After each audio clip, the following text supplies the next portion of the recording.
The crowd fell silent as Elaine Mercer stepped onto the podium, her billion-dollar empire forgotten in this moment of raw humanity. "Today, I'm not here as a CEO," she announced, her voice steady despite the tears in her eyes. "I'm here as a mother who almost lost everything because people chose cruelty over kindness." She gestured to the humble mechanic standing awkwardly in his oil-stained uniform. "This man saved my daughter's life when everyone else just laughed and walked away." If this story touches your heart, please hit that like button and subscribe to see more stories that remind us of the extraordinary impact ordinary kindness can have. Sometimes the heroes among us don't wear capes, they wear work boots and carry toolboxes.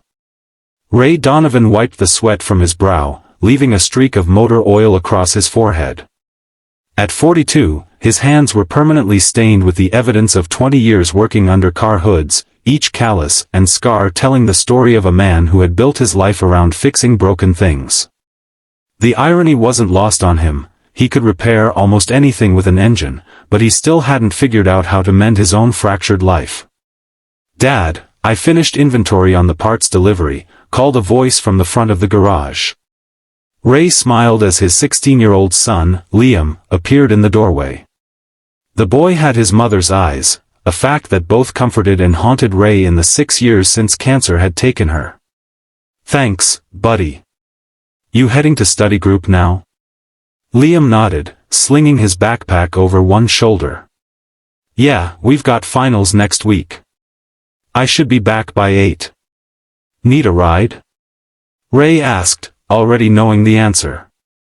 "Nah, it's just a few blocks. Save your energy for that transmission rebuild." Liam gestured toward the disassembled engine parts spread across Ray's workbench. After Liam left, Ray returned to the Cadillac he'd been working on. Donovan's auto repair sat on the edge of two worlds, the working-class neighborhood where Ray had grown up and the affluent Westridge community that had gradually expanded toward it over the decades. His customer base was an odd mix of lifelong locals who trusted him with their aging vehicles and wealthy clients who appreciated his honest pricing and expertise with luxury cars. The bell above the front door jingled, but Ray remained focused on the delicate calibration he was performing. "Be right with you," he called out, carefully tightening a bolt to its precise specification. When no response came, he finally looked up. Standing in the doorway of the garage bay was a teenage girl, maybe 17 or 18. Her expensive clothes were rumpled, mascara streaked down her face, and she was shivering despite the warm spring evening. "Are you okay?" Ray asked, immediately setting down his tools. The girl looked up, startled, as if she hadn't realized she'd wandered into the work area. I'm sorry," she stammered. "I just needed somewhere to." Her voice trailed off as fresh tears welled in her eyes. Ray grabbed a clean shop rag, the closest thing to a tissue he had on hand, and approached slowly, the way he might a wounded animal. "Here," he said gently.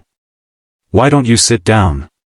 He guided her to the small waiting area, noticing how she seemed to be favoring her right ankle. Once she was seated, he crouched down to her eye level, maintaining a respectful distance. "I'm Ray. This is my shop. Can I call someone for you?" The girl shook her head, dabbing at her eyes with the shop rag. "My phone's dead. I was supposed to meet my friends at the mall, but they..." She swallowed hard. "They left me. My car's in the shop, so I took an Uber, but then they decided to go to some party instead. They knew I couldn't go there because of my mom's rules, but they went anyway." Ray nodded, listening patiently as her story spilled out in fragments. Her name was Zoe. She'd tried to walk to the bus stop, but twisted her ankle. When she'd asked for help at a nearby coffee shop, the group of teenagers inside had just laughed and taken videos of her crying. "They said I was just a rich girl having a meltdown," she whispered. "One of them recognized me from my mom's company photos and started making all these jokes about how I could just buy a new ankle." Ray felt a familiar protective instinct rise in his chest, the same one he felt whenever Liam came home quiet after a rough day at school.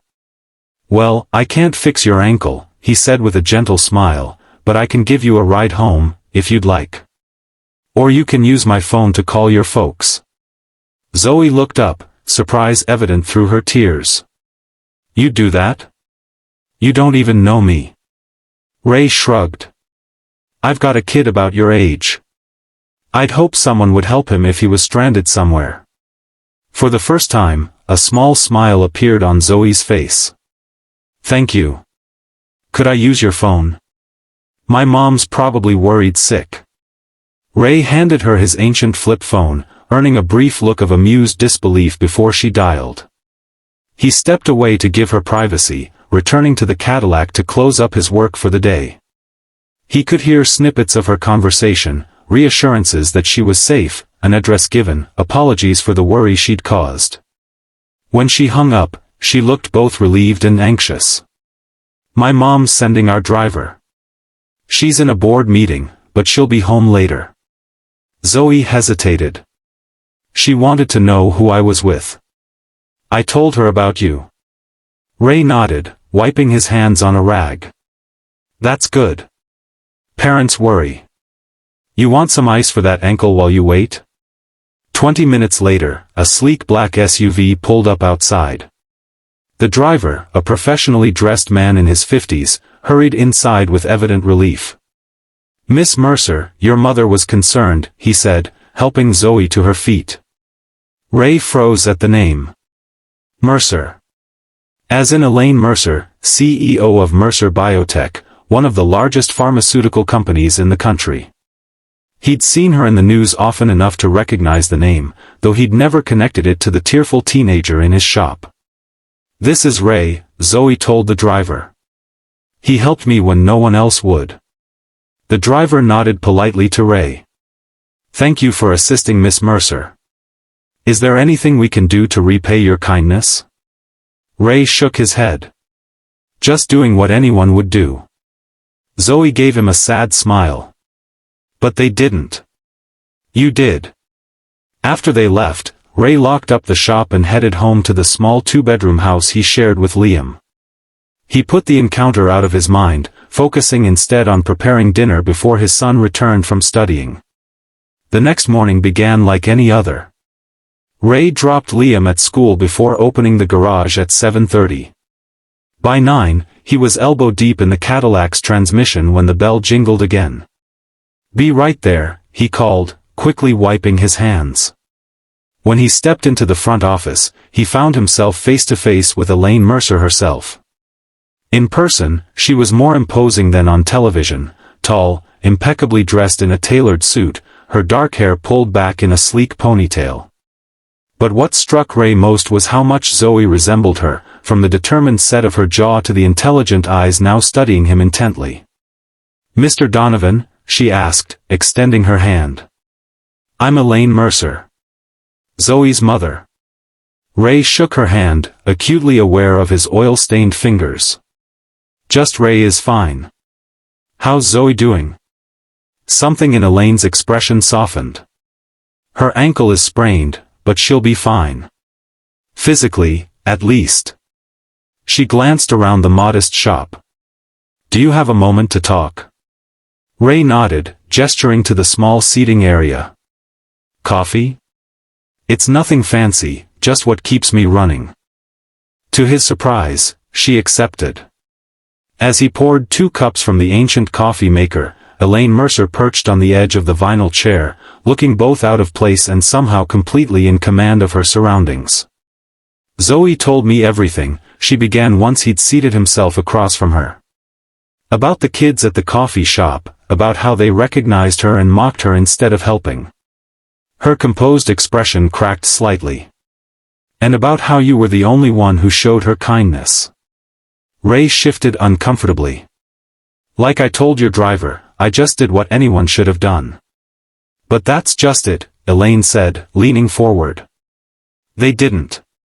And it's not the first time. She took a sip of coffee, grimacing slightly at the strong brew. Zoe has struggled since her father and I divorced 3 years ago. Being the daughter of a visible CEO comes with challenges. She's been the target of bullying, both online and in person. Ray thought of Liam, of how hard it had been for him after losing his mother. Kids can be cruel, he said quietly. Adults too, Elaine added. The coffee shop manager did nothing. In fact, Zoe overheard him making a comment about entitled rich kids after she left. Her knuckles whitened around the coffee cup. What you did, offering help without judgment, it meant everything to her. To me. Ray wasn't sure how to respond. He'd never been good with words, especially emotional ones. I'm glad I was there, he finally said. Elaine studied him for a moment. Zoe mentioned you have a child? A son. Liam. He's 16. You're raising him alone? Ray nodded. His mom passed away 6 years ago. Cancer. Something passed between them then, a moment of recognition, of shared understanding about the weight of single parenthood, despite their vastly different circumstances. I'd like to do something to thank you, Elaine said. Not just for helping Zoe, but for restoring a bit of my faith in humanity. Ray started to protest, but she held up a hand. Please. It would mean a lot to us both. Before Ray could respond, the bell jingled again. A group of men in business attire entered, led by a tall man with silver hair who surveyed the shop with obvious disdain. Elaine, there you are, he said, ignoring Ray completely. Your assistant said you'd be here. We need to discuss the Westridge development proposal before the meeting this afternoon. Elaine's expression cooled noticeably.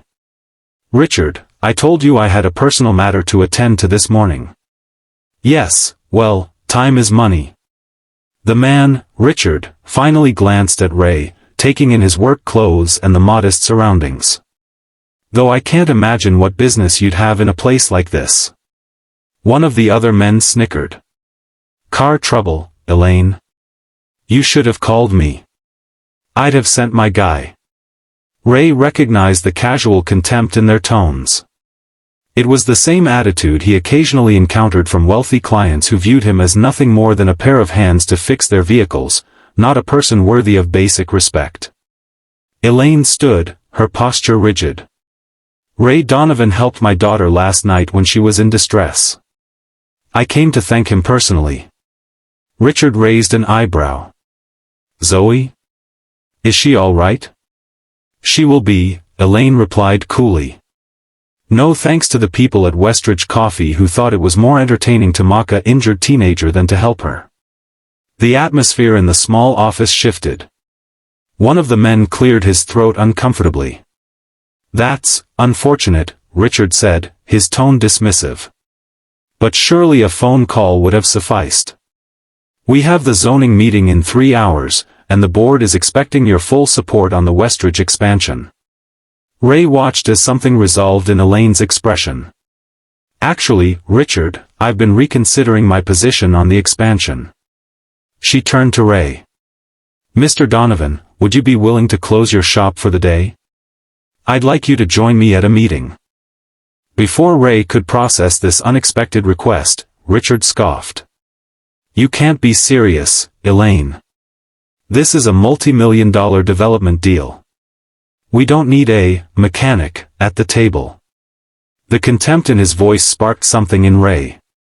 Normally, he let such comments slide off his back. But something about Elaine's straight-backed dignity and the memory of Zoe's tears made him stand his ground. I appreciate the invitation, Ms. Mercer, he said, meeting her eyes directly. But I've got customers counting on me today. Bills don't pay themselves. Elaine nodded, understanding in her gaze. Of course. Perhaps another time. She turned to Richard and his associates. Gentlemen, I'll meet you at the office. I have a few more things to discuss with Mr. Donovan. After they left, with Richard throwing one last dismissive glance over his shoulder, Elaine sighed. I apologize for their behavior. Ray shrugged. Not your fault. No, but it is my problem. She set down her coffee cup. The Westridge expansion they mentioned would involve demolishing this entire block of businesses to build luxury condos and high-end retail. Ray felt a cold weight settle in his stomach. He'd heard rumors about development in the area but hadn't realized how imminent the threat was. This garage wasn't just his livelihood, it was his connection to his father, who had opened it 40 years ago. I sit on the board that's voting on the proposal, Elaine continued. Until now, I've been neutral, focusing on the economic benefits. But seeing how those men, the very people behind this development, view the existing community. She shook her head. It's given me perspective. Ray wasn't sure what to say. He'd never been involved in politics or business at this level. What would you do? Elaine asked suddenly. If you lost this place? The question hit him hard. Start over somewhere else, I guess. It wouldn't be the first time life's pulled the rug out from under me. He glanced around at the worn but well-maintained shop. But it wouldn't be easy. This place was my dad's. It's where I taught Liam to change his first tire. It's more than just a business.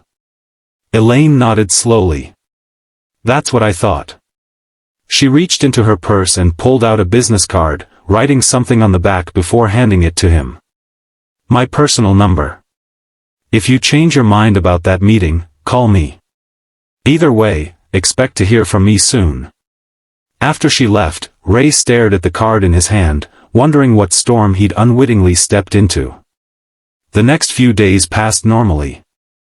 Ray fixed cars, helped Liam with his homework, and tried not to think about the potential loss of his garage. He hadn't called Elaine Mercer, assuming her interest in his situation would fade once she returned to her world of board meetings and business deals. Then, on Thursday morning, a delivery truck pulled up outside the garage. The driver unloaded a large package addressed to Ray. Inside was a state-of-the-art diagnostic computer system, the kind of equipment Ray had always wanted but could never afford. A note accompanied it. Asterisk for the man who diagnosed what was wrong when everyone else just walked by. Elaine and Zoe Mercer, asterisk. Ray stood staring at the equipment, torn between pride and practicality. He couldn't accept such an expensive gift, could he? Before he could decide, his phone rang. An unknown number. Donovan's Auto, he answered. Ray? It's Elaine Mercer. Did the equipment arrive? He sighed. It did. It's incredible, but I can't accept something like this. It's not charity, she replied firmly. It's an investment. And I have a proposition for you. The proposition, as it turned out, was both simple and life-changing. Elaine wanted to establish a vocational training program for at-risk youth, teaching them auto repair and other practical skills. She needed someone to run it, someone who understood both cars and kids. Someone like Ray. The board voted down the Westridge expansion yesterday, she told him. Instead, we're launching a community revitalization initiative. Your garage would be the centerpiece, expanded, updated, but still yours to run. Ray leaned against his workbench, stunned. Why me? You barely know me. I know enough, Elaine replied. I know you helped my daughter when no one else would. I know you've raised a son on your own while running a business. And I know you treat people with dignity, regardless of who they are. Before Ray could respond, the bell jingled. Zoe Mercer walked in, her ankle wrapped in a supportive brace. Behind her came Liam, looking both confused and intrigued. Dad? Liam called. I understand you'd like me to continue the story from where it left off. Here's the continuation. Dad? Liam called. I ran into Zoe at school today. She said you two had met? Ray looked between his son and Zoe, momentarily speechless. He hadn't realized they attended the same school, Liam on scholarship at Westridge Academy, apparently alongside Elaine Mercer's daughter. We have, Ray finally said, still holding the phone. Ms. Mercer, it seems our kids have already met. Zoe smiled shyly at Liam. I recognized your last name when the teacher called roll. I hope you don't mind that I introduced myself. Liam shook his head. Not at all. It's just surprising. Ray, Elaine's voice came through the phone, why don't we continue this conversation in person? I can be there in 20 minutes. By the time Elaine arrived, Zoe had convinced Liam to show her around the garage. Ray watched with amusement as his son, normally reserved around new people, enthusiastically explained the function of various tools and equipment. Zoe listened with genuine interest, asking questions that revealed a quick mind behind her polished appearance. They seemed to be getting along, Elaine observed, following Ray's gaze. Yeah, Ray agreed. Liam doesn't usually warm up to people so fast. Elaine smiled. Zoe either. Not real friends, anyway. Her expression grew more serious. About my proposal. It's generous, Ray interrupted. More than generous. But I need to understand why. The truth. Elaine considered him for a moment, then nodded. Fair enough. Walk with me. They stepped outside, leaving the teenagers engrossed in conversation by the hydraulic lift. The night Zoe came here, Elaine began, I was in a board meeting about the Westridge expansion. Richard Keller, the man you met, was pushing hard for approval. The development would have made a lot of money for a lot of people, myself included. She paused, looking down the street at the row of small businesses, the family-owned bakery, the hardware store that had been there for generations, the second-hand bookshop on the corner. When my driver called to say Zoe was safe, that a mechanic had helped her when the people at Westridge Coffee had just mocked her, something clicked. I've been so focused on growth and profit margins that I'd lost sight of what makes a community valuable. She turned to face Ray directly. The expansion would have erased all of this. And for what? More luxury condos that most people can't afford? Ray understood then. So the training program is my way of putting my money where my mouth is, Elaine finished. Yes, it's good PR for Mercer Biotech to invest in community programs. But more importantly, it's the right thing to do. This neighborhood doesn't need to be developed, it needs to be supported. Ray nodded slowly. And you want me to run it? Who better? You know cars, you're good with kids, and you understand the value of this community. She smiled. Plus, Zoe trusts you. That counts for a lot in my book. Before Ray could respond, a commotion from down the street caught their attention. A group of teenagers had gathered outside Westridge Coffee, laughing loudly. Among them, Ray recognized the silver-haired man's son. He'd brought his BMW in for service once, treating Ray with the same dismissive attitude his father had displayed. Zoe and Liam had stepped outside too, and the moment the group spotted Zoe, their laughter took on a cruel edge. Hey, Princess Meltdown, one of them called. Need help finding the bus stop again? Zoe froze, her face flushing with humiliation. Liam instinctively moved closer to her, his expression darkening. Before Ray could intervene, Elaine strode toward the group, her heels clicking purposefully on the pavement. The teenagers fell silent as they recognized her. Bradley, she addressed the ringleader, her voice carrying clearly in the sudden quiet. I believe you know my daughter. The boy paled. Ms. Mercer. We were just mocking someone who was injured and alone. Elaine finished. Yes, I heard all about it. Including the videos you took. The other teenagers shifted uncomfortably, suddenly finding the ground fascinating. It was just a joke, Bradley muttered. Was it? Because from where I stand, it looks like cruelty. Elaine's voice remained calm, but her eyes were steel. Your father sits on my board, Bradley. He speaks often about integrity and community values. I wonder what he'd think of this behavior. The threat hung in the air, unspoken but clear. We're sorry, one of the girls offered weakly. I'm not the one you should apologize to, Elaine replied. Reluctantly, the group turned toward Zoe, mumbling apologies that sounded more fearful than sincere. Ray watched as Zoe straightened her shoulders, facing her tormentors with newfound confidence. I accept your apologies, she said clearly. But maybe next time someone needs help, you could try offering it instead of taking videos. As the group shuffled away, thoroughly chastened, Ray felt a surge of pride, not just for Zoe's composure, but for Elaine's handling of the situation. She hadn't used her power to humiliate, only to correct. That was impressive, he told her as she rejoined them. Elaine shrugged. Boardroom negotiations prepare you for teenage confrontation surprisingly well. She glanced at Zoe, who was now smiling as Liam said something that made her laugh. Though I'd rather face a hostile takeover bid than watch my daughter be hurt any day. Ray understood completely. So what happens now?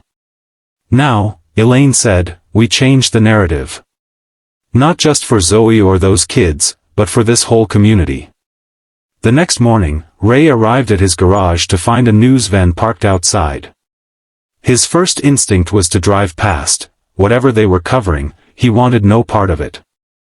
But then he spotted Elaine standing by the entrance to his shop, talking with a reporter. There he is, she said as he approached cautiously. Ray Donovan, the man I was telling you about. The reporter turned, camera operator in tow. Mr. Donovan. Could we get a statement about the new Mercer Foundation Community Skills Initiative? Ray looked questioningly at Elaine, who smiled encouragingly. It's official, she said quietly. The board approved the program this morning. Full funding, 5-year commitment to start. Before Ray could process this, the coffee shop owner from down the street approached, looking anxious. Ms. Mercer, he began, I want to apologize for what happened with your daughter. I should have stepped in. Elaine regarded him coolly. Yes, you should have. The man swallowed hard. I heard about your community initiative. If there's any way my shop could be involved. Funny you should mention that, Elaine replied. We'll need a place for the students and instructors to take breaks, have meetings. A local coffee shop partnership would be ideal, provided it's a place where everyone is treated with respect. The man nodded eagerly. Absolutely. I can promise that. As word spread throughout the day, more local business owners appeared, offering support, space, resources. By afternoon, what had begun as a training program had evolved into a community-wide revitalization effort. Ray watched it all unfold with a mixture of amazement and trepidation. When he finally had a moment alone with Elaine, he voiced his concerns. This is getting bigger than just fixing cars, he said. I'm not sure I'm qualified to handle all this. Elaine smiled. You don't have to do it alone. That's the point of community, isn't it? Everyone contributing what they do best. She paused.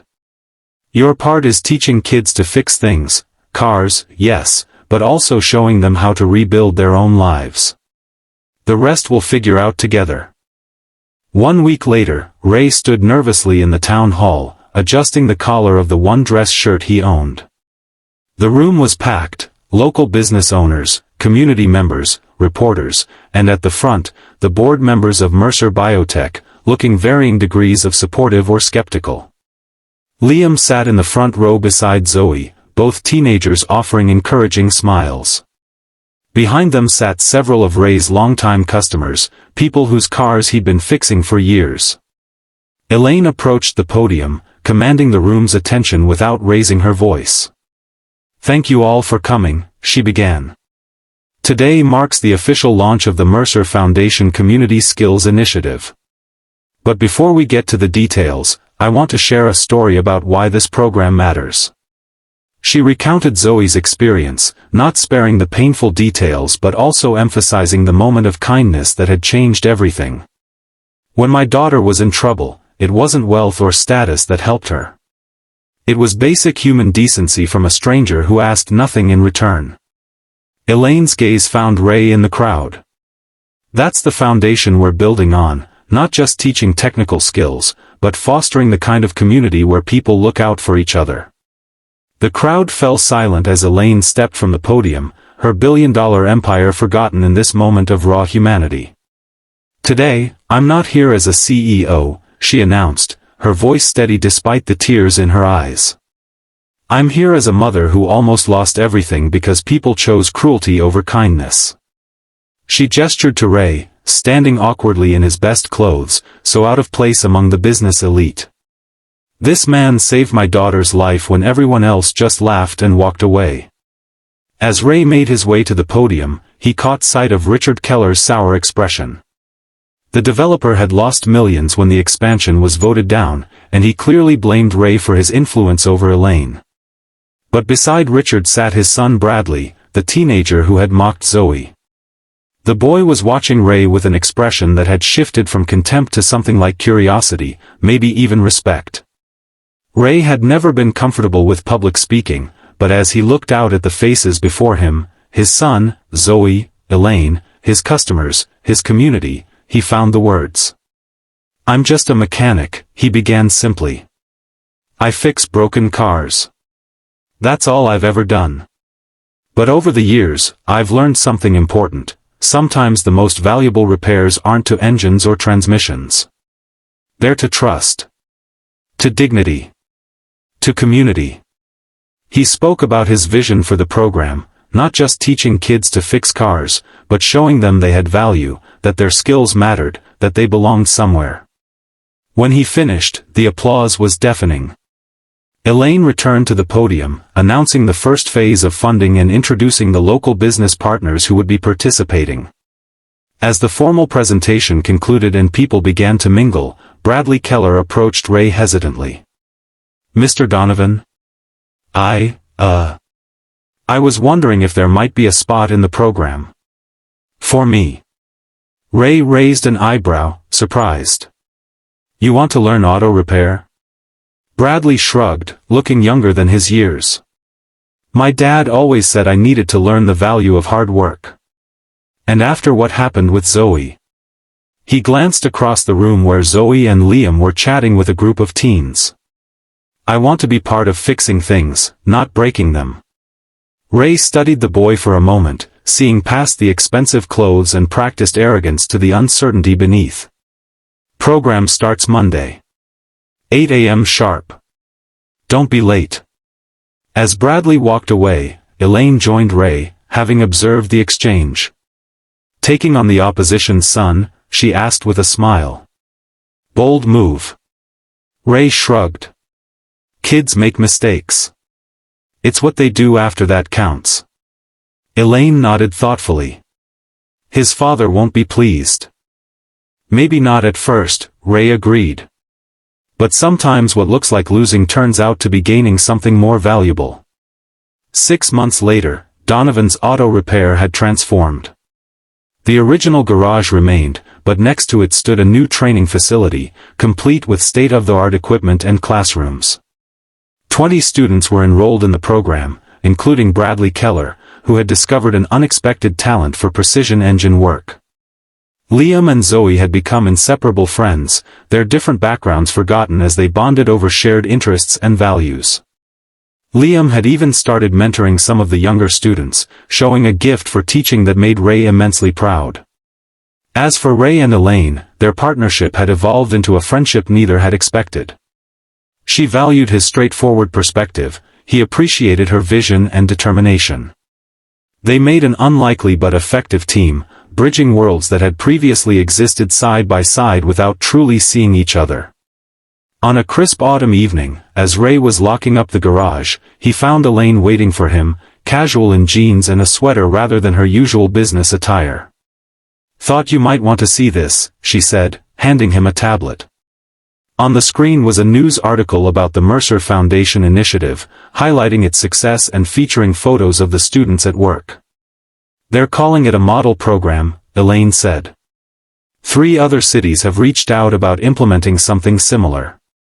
Ray scrolled through the article, pausing at a photo of Bradley showing a younger student how to change brake pads. The transformation in the boy was remarkable, the arrogance replaced by focused concentration and genuine pride in his work. Not bad for a crazy idea that started with a crying teenager and a shop rag, Ray said with a smile. Elaine laughed. Sometimes the best solutions come from the most unexpected beginnings. She hesitated, then added, Richard Keller resigned from the board last week. Ray looked up, surprised. Because of the program? Partly. But mostly because Bradley told him he wants to study mechanical engineering instead of business. Apparently, they had quite the argument about it. Elaine's expression was a mixture of sympathy and satisfaction. Richard couldn't understand why his son would choose fixing things over building empires. And what did Bradley say? Ray asked. Elaine smiled. He said that thanks to you, he'd learned that rebuilding was often harder, and more rewarding, than tearing down and starting over. As they walked together toward the parking lot, Ray reflected on how much had changed in 6 short months. His garage was thriving, his son was flourishing, and a community that had been on the verge of erasure was now growing stronger through connection rather than development. You know, Elaine said as they reached her car, when I first came to thank you for helping Zoe, I never imagined where it would lead. Ray nodded. Life's funny that way. The smallest acts sometimes have the biggest impacts. Like helping a crying teenager when everyone else just walked by, Elaine agreed softly. As she drove away, Ray looked back at the garage, his father's legacy, now transformed into something new yet still rooted in the same values, honesty, hard work, and the simple belief that broken things, and people, deserved the chance to be fixed. The next morning, as students began arriving for their training session, Ray noticed a new face among them, a shy girl clutching a backpack, looking uncertain. Can I help you? He asked. Are you Mr. Donovan? When he nodded, she continued, my name's Maya. I saw the video online, about you helping that girl when no one else would, and then starting this program. She took a deep breath. I want to learn how to fix things too. Ray smiled, recognizing in her the same determination he'd seen in Liam, in Zoe, in Bradley, and in all the kids who'd found their way to his garage looking for something more than just mechanical skills. Well, Maya, he said, holding the door open, you've come to the right place. We're all about fixing things here, cars, communities, and sometimes, if we're lucky, each other. As she stepped inside, joining the growing family of young people whose lives had been changed by a single moment of kindness, Ray knew that the true repair work, the kind that mattered most, was just beginning. If this story touched your heart, please hit that like button and subscribe to see more stories that remind us how a single act of kindness can transform lives in ways we never imagine. Sometimes the heroes among us don't wear capes, they wear work boots, carry toolboxes, and simply choose to stop when everyone else walks by.